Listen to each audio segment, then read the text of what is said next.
గురువారం జూనియర్ ఎన్టీఆర్ గారి భార్య అయిన లక్ష్మీ పనతి గారి బర్త్డే అయితే జరగబోతుంది మార్చి 26. ఈ బర్త్డే సందర్భంగా జూనియర్ ఎన్టీఆర్ గారు అయితే ఒక లావిష్ పార్టీ అయితే ఇవ్వబోతున్నాడు ఇంటర్నల్ మూవీ టీమ్ కి. అలాగే ఇండస్ట్రీలో ఉన్న కొంతమంది జూనియర్ ఎన్టీఆర్ ఫ్రెండ్స్ ని అయితే ఈ పార్టీకి అయితే పిలవబోతున్నాడు. సో ఇలాంటి విషయాలు ఎప్పుడు కూడా బయటకు వచ్చేవి కాదు. ఫర్ ద ఫస్ట్ టైం అయితే బయటకు అయితే వచ్చాయి. అండ్ ఈ పార్టీకి సంబంధించిన ఫొటోస్ లేక పిక్స్ ఏమైనా బయటకు వస్తాయో లేవో అనేది చూడాలి.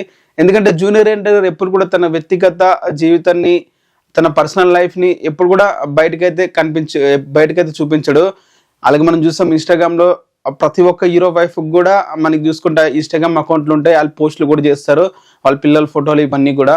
బట్ జూనియర్ ఎన్టీఆర్ గారు వైఫ్ కానీ ఎప్పుడు కూడా ఇన్స్టాగ్రామ్ లో ఫొటోస్ పెట్టడం కానీ, తన అకౌంట్ కూడా ప్రైవేట్ లో ఉంటది, నందమూరి పనిత అని చెప్పి అకౌంట్. ఒకసారి మన మహేష్ బాబు గారి వైఫ్ అయిన ఆత్మత గారు అయితే ఇన్స్టాగ్రామ్ లో పోస్ట్ అయితే చేస్తారు తన అకౌంట్. బట్ అకౌంట్ కి వెళ్ళి చూస్తే అది ప్రైవేట్ లోనే ఉంటది. అలాగే మన అభయరామ్ గానీ భార్గవరామ్ ఎటువంటి ఫోటోలు కూడా సోషల్ మీడియాలో పెట్టరు. బట్ తారకన్న తన లైఫ్ అనేది ఎప్పుడు ప్రైవేట్ గానే పెట్టుకుంటాడు. అండ్ ఎప్పుడు తెలియజేయాలో అప్పుడే తెలియజేస్తాడు. మరి ఇది రేపటికి జూనియర్ ఎన్టీఆర్ గారి బర్త్డే సెలబ్రేషన్ అయితే చేసుకోబోతున్నారు. మరి దానికి సంబంధించిన ఫోటోలు పిక్స్ అయినా తారకన్న అప్లోడ్ చేస్తాడా లేదా అనేది చూడాలి.